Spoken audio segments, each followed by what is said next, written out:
ஆத்மா அழிவு இல்லாதது. இந்த உடல்லேருந்து ஆத்மா, உடல் அழிந்த பிறகு அந்த ஆத்மா எங்க செல்லும்? பரமாத்மா ஒண்ணுதான் இருக்கு. அப்பாவை தவிர்த்து வேற எதுவுமே இந்த உலகத்துல இல்லை. Nobody else, nothing else, my father lone exist, இப்படி சொன்னது சாமி. ஸோ சரீரத்திலேருந்து விடுபட்டு ஆத்மா எங்கேயோ போயிடுச்சுன்னு நம்ம நினைக்கிறோம்னாவே எங்கே போக முடியும்? அது இருக்கிற இடத்துல தான் இருக்கு. சரீரம் தான் அந்த ஐம்பூதங்களில் கரைஞ்சி போயிடுச்சு. அக்னியில் வச்சு போட்டுரும், இல்லாட்டா நீரில் போயிடுது, இல்லாட்டா டிஸ்இன்டகிரேட் ஆகிடுது. இல்லை, ஒரு சபத்தை போட்டு வச்சிட்டிங்கன்னா அது மண்ணோடு மண்ணாக போயிடுது, இல்லைன்னா ஆகாயத்தில் கரைஞ்சி போயிடுது, இல்லைன்னா நெருப்பில் சாம்பலாக்கப்படுது. இப்படி ஏதோ ஒன்று ஐம்பூதங்களையும் கரைஞ்சி போயிடுது. இல்லை, ஸோ சரீரம் தான் போயிடுது தவிர்த்து ஆத்மா எப்பயுமே இருக்கு. அந்த பரமாத்மா ஒன்று தான் இருக்கு. சரீரங்கள் வரும், வளரும், போயிடும். ஸோ பரமாத்மா மட்டும்தான் இருக்கு.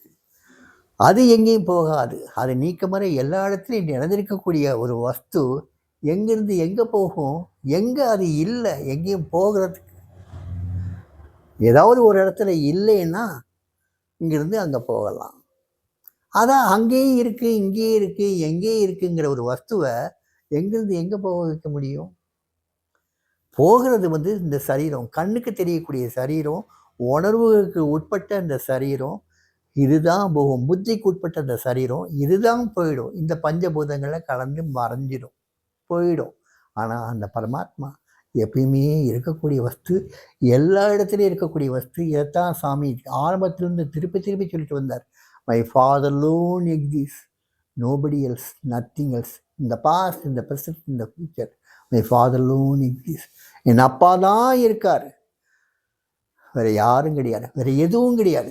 நேற்று, இன்று, நாளை, எப்பயுமே எங்கள் அப்பா தான் இருக்கார். எல்லா இடத்துலையும் எங்கள் அப்பா தான் இருக்கார். எங்கள் அப்பாவை தவிர்த்து வேற எதுவுமே இந்த உலகத்தில் கிடையாது, சொன்னது சுவாமி. ஸோ அது அதாவே எப்பயும் இருக்கு.